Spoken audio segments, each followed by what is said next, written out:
Privatpiloten Lounge FM, der Podcast für die allgemeine Luftfahrt von und mit Fritz, der Johann, Christian.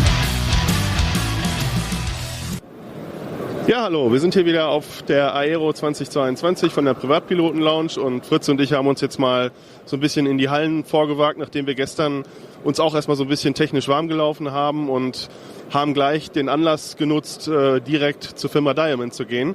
Und hier steht jetzt bei mir der Herr Martin Scherer und wird uns einfach mal ein paar Fragen beantworten und auch ein bisschen seine Eindrücke schildern, wie das Ganze sich für die Firma Diamond hier auch anlässt. Herr Scherer, Aero 22, welchen Stellenwert hat das für Sie und überhaupt, wie haben Sie die Zeit der letzten 2 Jahre ohne Messe so empfunden? Ja, abstinent, ne, sozusagen, ne? Also Messeabstinent. Also wir freuen uns sehr, dass wir zurück sein dürfen. Ne? Also das ist wirklich, man merkt, der Markt brodelt. Ja?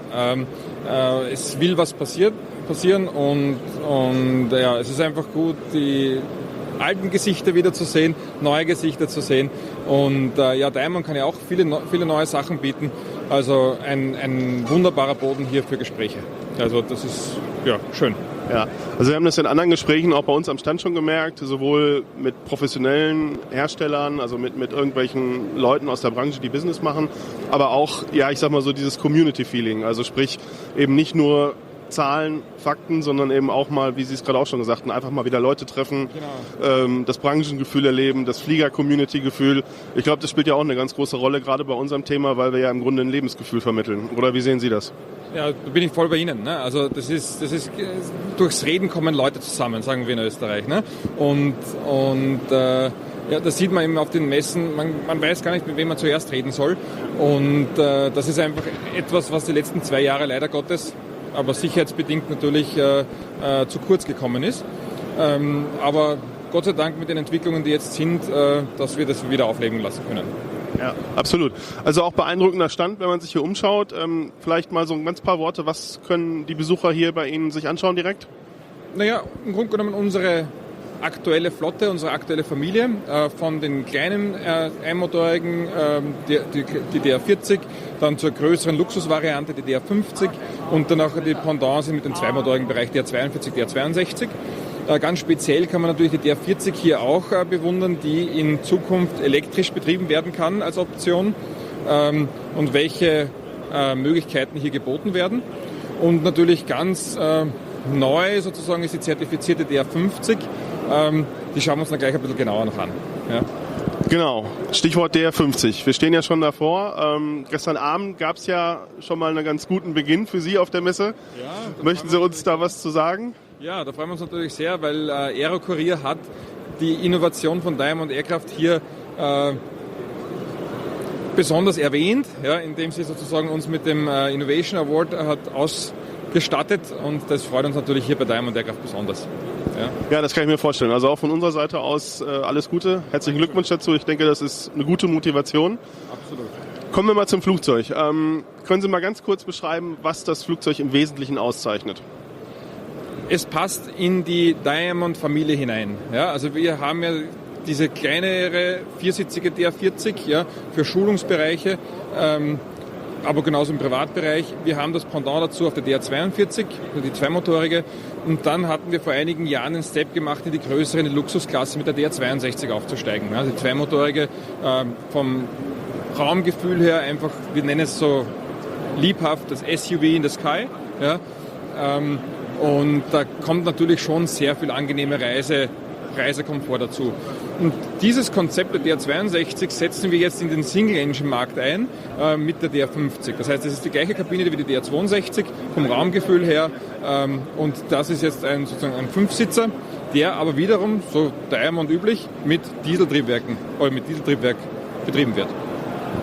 Genau, Dieseltriebwerk. Ich denke, das ist auch eines der sicherlich herausstechendsten Merkmale. DA Continental CD300, 6-Zylinder, Jet Fuel.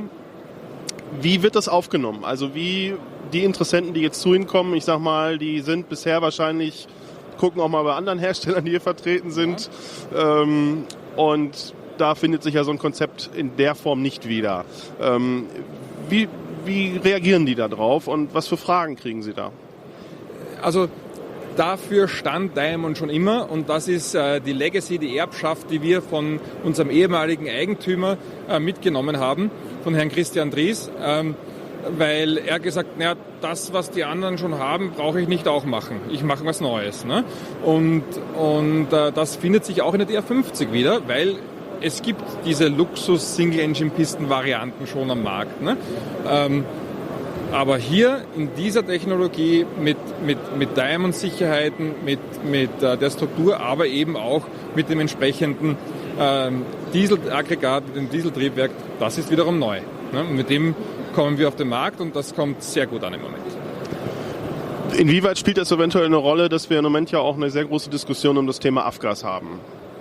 Na klar, also das Dieseltriebwerk ist zwar von der Technologie ein Diesel, das ist eine Common Rail Injection, ja, aber als zugelassener Treibstoffart kommt hier Jet A1 Kerosin zur Anwendung. Ne? Und das ist natürlich, da geht die ganze Afgas-Diskussion bei uns vorbei. Ne? Also über das freuen wir uns. Hier in Europa trifft es uns noch nicht so stark, aber wir verkaufen natürlich sehr gerne weltweit. Und da gibt es sehr viele Regionen, die eigentlich gar nur Jet A1 oder Kerosin haben. Also das Afgas ist nur sehr aufwendig logistisch erreichbar. Das stimmt. Das habe ich auch als ich mich im Vorfeld damit beschäftigt habe, war ein großer Punkt eben die Verfügbarkeit von Treibstoff generell weltweit. Und also ich denke natürlich auch, dass einfach das Thema Afgas, was wir im Moment halt haben, wie lange wird Afgas noch verfügbar sein, das spielt natürlich dann in dem Moment auch für Sie. Also auch in Europa halt an der Stelle. Und vor allem mit steigenden Spritpreisen wird das Delta auch immer größer. Ja?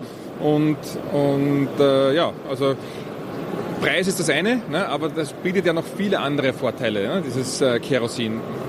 Und ja, da kommen viele Vorteile mit. Inwieweit treffen die 5 Sitze bei Interessenten auf Zustimmung? Naja, das ist insoweit gut sozusagen, weil natürlich eine Familie mit 3 Kindern hier genauso bedient werden kann. Also 3 von mir tun sich natürlich schwer, hinten zu sitzen, ne? Aber es ist trotzdem sozusagen hier eine schöne 5-Sitzer-Variante. Und zuladungsmäßig hat das Flugzeug hier eigentlich kaum Limitierungen. Okay. Wie sieht's aus eigentlich im Bereich Diesel, aktuell bei diesem Modell jetzt mit TBO? Ja, also wie in jeder Neumotor sind die TBOs sozusagen am Anfang konservativ klein, ja, aber die werden dann sukzessive hochgezogen mit entsprechenden Tests und so weiter. Also hier werden unsere Kunden, die jetzt neu das Flugzeug kaufen, zu keinen signifikanten Grenzen kommen. Ja. Das, was wir hier haben, ist eine TBR, ja, das heißt ein Replacement of the Engine, aber im 2000-Stunden-Bereich und damit sind wir da eigentlich well safe, sage ich mal. Ne? Okay. Garmin 1000 ist drin. Ja, NXI. Genau. Ist aber auch die Standardausstattung für dieses Flugzeug und in der ganzen Diamond-Familie. Und das macht schön. Ne? Sie lernen auf der DR40, ja, gehen auf die DR50 oder zweimotorig DR42, DR62. Das ist immer das Gleiche. Ja? Es unterscheidet sich in der Anzahl der Power Levels. Ja? Aber sonst fliegen sie sehr ähnlich. Sie bedienen sich ähnlich. Die Conversion macht es relativ einfach. Und ganz ehrlich, Garmin macht hier natürlich einen tollen professionellen Job, hier ein System an den Markt zu bringen, das einerseits den Low-Hour-Pilot das sicher fliegen lässt, aber andererseits auch eine riesige Informationsflut für den Professional Pilot bringt. Ja, definitiv. Gerade diese Transition, wie Sie sagen, ist natürlich ein Riesenthema auch. Also das heißt, das macht es an Piloten entsprechend einfach. Okay, diejenigen, die jetzt sagen, interessiert mich, was kostet das Flugzeug, was hier steht? Eine vernünftig ausgestattete DR50 ist so im Bereich, also im Bereich von 1 Million Euro in etwa zu sehen. Ja. Und Lieferzeit, Stand heute? Ja, der Markt, es brodelt. Es ist nicht nur ein Flugzeugthema, ich weiß, aber ist natürlich auch ein Thema. Ja? Also wir sind gut ausgelastet. Ne? Also es ist natürlich immer in Sachen, kann man schwer sagen, aber wann es dann zum aktuellen Verkauf wird, wann die nächsten Slots möglich sind. Aber im Moment sind wir Ende 2023, 2024. Okay. Ja. Was ja teilweise mit anderen Gütern im Moment immer noch verhältnismäßig ist. Ne? Also, problem to have. Ja. Ja, genau. Alles klar. Okay, ja, ich bedanke mich. Aber herzlich willkommen ja. Hier bei Diamond. Ja, wie gesagt, es freut uns sehr, dass wir wieder da sein dürfen und Und das freut uns jeder einzelne Gast, der uns besucht und halt unsere Produkte bewundern kann. Und ja, gerade bei der DR50 natürlich eine tolle Sache, eine tolle, innovative Sache. Und danke an Aero. Ja, gerne. Und ja, also Ihnen noch viel Erfolg. Und wir haben ja auch schon gesagt, dass wir nochmal Wiener Neustadt vielleicht vorbeikommen und mal ein Special machen, mal komplett über die Firma Diamond, mal so ein bisschen auch Geschichte und wo stehen wir und einfach mal ein bisschen länger uns Zeit nehmen. Sehr gerne, willkommen. Alles klar, vielen Dank. Danke fürs Gespräch. Ja, danke schön.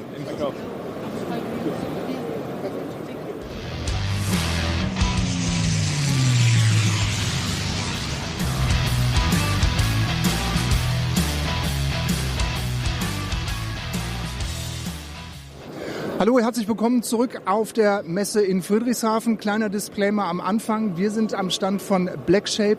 Wir wechseln auf Englisch über und werden jetzt mit dem CEO der Firma Blackshape sprechen. Welcome to the fair here at the platform of Blackshape Angel Company. And we are here with the CEO from Blackshape. Welcome to Germany. How are you? Very good, thanks. Thanks for a warm welcome. Thank you very much. Blackshape is a company from Italy. Where are you at home? We are based in southern Italy, is in the heel of Italy, close to the sea. It's a very nice place.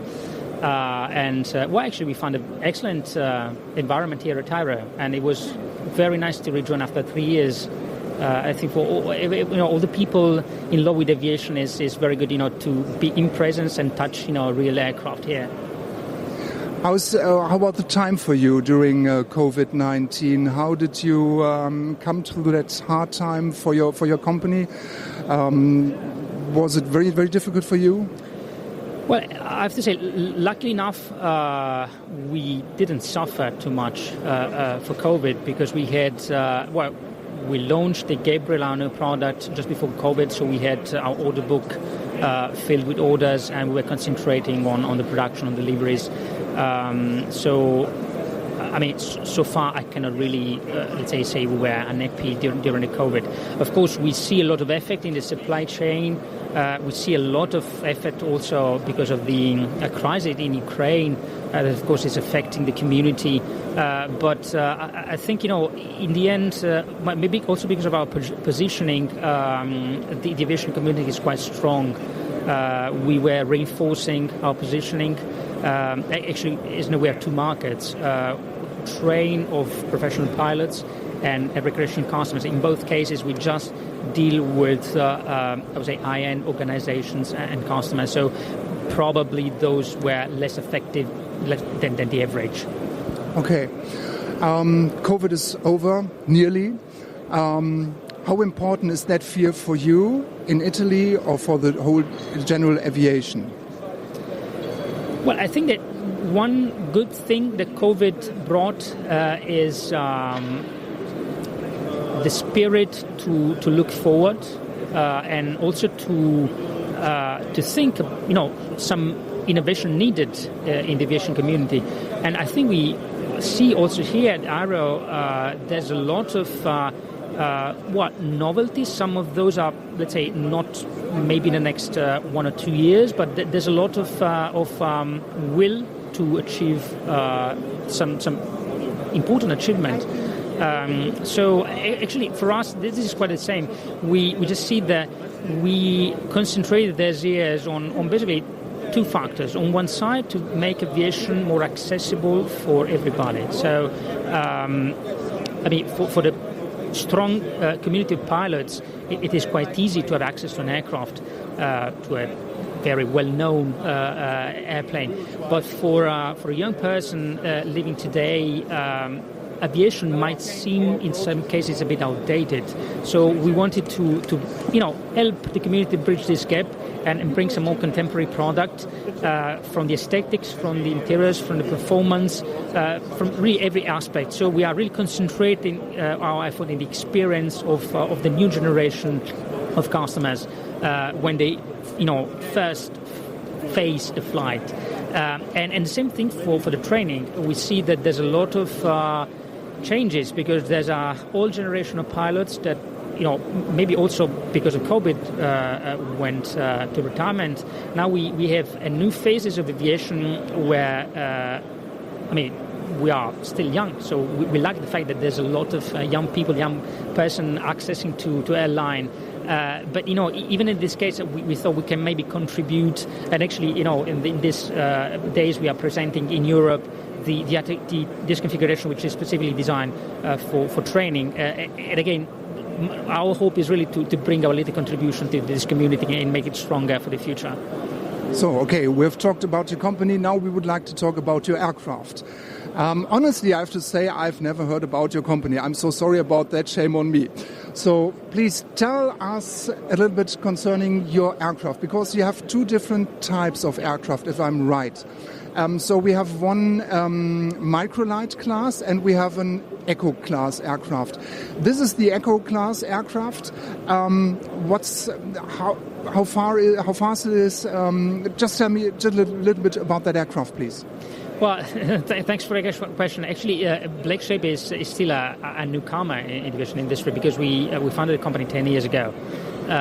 So basically, we started with a non-certified aircraft, non-ICAO aircraft, and that was primarily for recreational customer. But then, even in the case, we saw that many training organizations were very attracted by the aircraft because of its performances, and eventually we decided to develop a certified version, which is different. It's a bigger plane, can carry more payloads, and again, which talks to both our markets, recreational and training.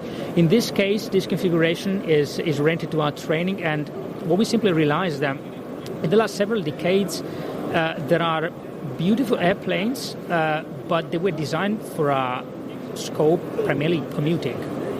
So they were so successful they eventually transitioned also into the training environment. But I mean, nobody really took the decision to address the topic of training. So we decided to do so. We started working with airlines, with larger training organizations, and we ended up with this configuration, which in the end, what you see, recalls also a bit of the legacy of military training, simply because in that case, training was really specific to increase the actual level, the level of airmanship of all pilots.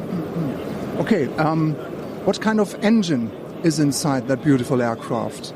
Well, this is a Lycoming engine. This is a 4-cylinder. And in terms of performance, also, if you're familiar with, you told me you fly a PA-28. So even in terms of climb performances of cruise speeds, we are quite above the average. Like, a typical cruise speed in this aircraft is 150 knots. You can climb 1,500 feet per minute. But apart from the performance, the thing which I personally like the most is two things: flying qualities and handling qualities. The thing I like is eventually to feel the plane really, behaving like the pilot think.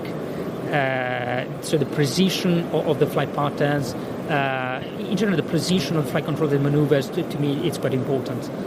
Okay, and how about the fuel capacity of that aircraft? If you're talking about Lycoming, so you told I'm flying a PA-28, yes, and I know the fuel capacity, you need a lot of fuel, a lot of avgas. How many liters do I need per hour with that aircraft if I fly 120 knots, for example? Well, the fuel consumption is typical for a Lycoming engine. So depending on the mixture, but you basically are between 8.5 and 9 gallons per hour. The fuel capacity is 150 liters. So we give, in my opinion, quite good endurance to the aircraft. If you want to visit alternate airports, it's quite reasonable.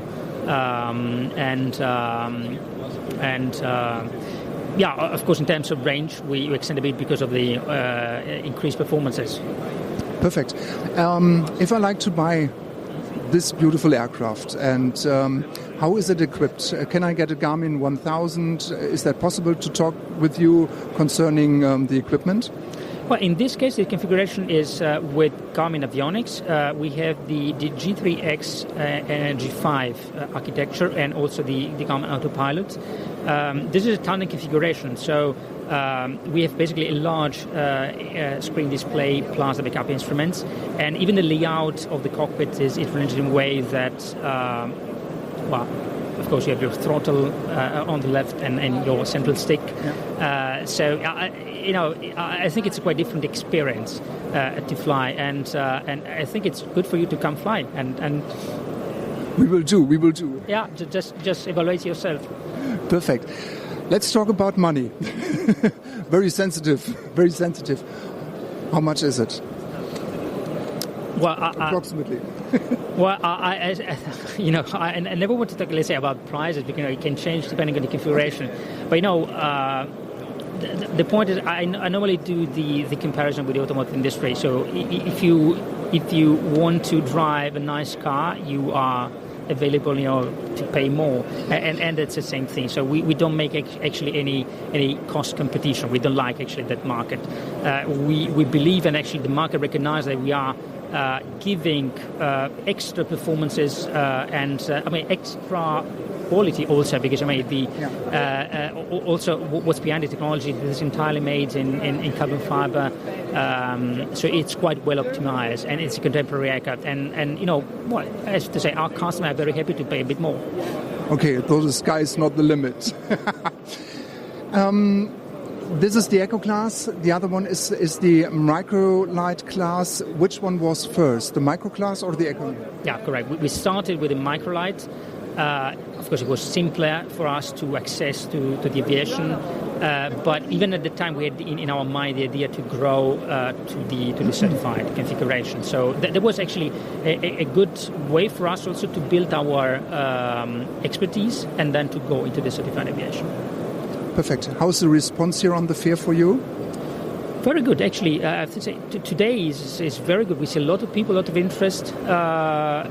It's also very good to see a lot of stakeholders. To rejoin with maybe people that we are not seeing each other for 3 years. So we are very happy. Perfect. So we wish you all the best for your aircraft, for the fair, and we will see in Italy when you are going to fly the aircraft. Thank you very much. Excellent. Look forward to you. Absolutely.